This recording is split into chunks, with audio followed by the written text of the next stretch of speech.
Guys, pag maganda naging resulta nitong champagne blonde, guys, ha, bili kayo, ha. Hi guys, so for today's video, magkukulay po tayo ng buhok. So ito po yung aking buhok. Ayan. So may pagka-brown siya. Dati rin yung buhok ko, yung brown na, diba? Kasi nakulay ulit ako ng another. So ito na yung next na ipukulay.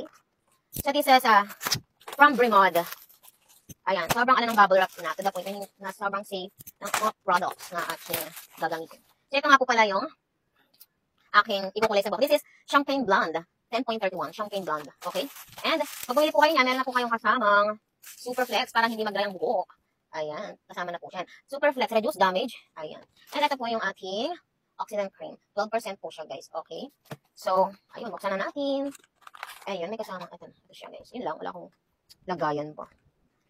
So, ayan. Pag haluin natin itong Champagne Blonde, itong oxidizer. Dito lang natin lagay itong ayan, paghaluin natin.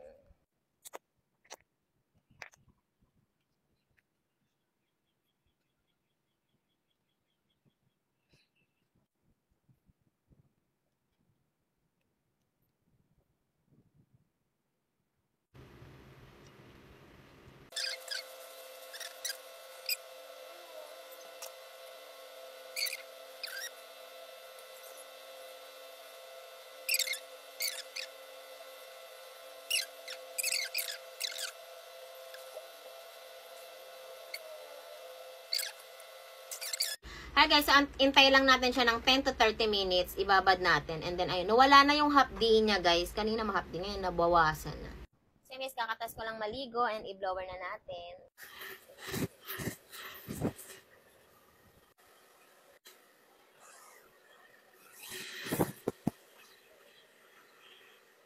Here's the final look. And as you can see, yung champagne blonde kasi, yung talagang light color siya. Eh, hindi naman kasi ako nag-bleach. Pero maganda na may kinilabas niya. White color. Kung gusto niyo rin magkulay ng hair nyo, ayan, check out nyo na nasa Yellow Basket. Para ako nagpa-rebond. Blinover ko lang yan at kinulayan.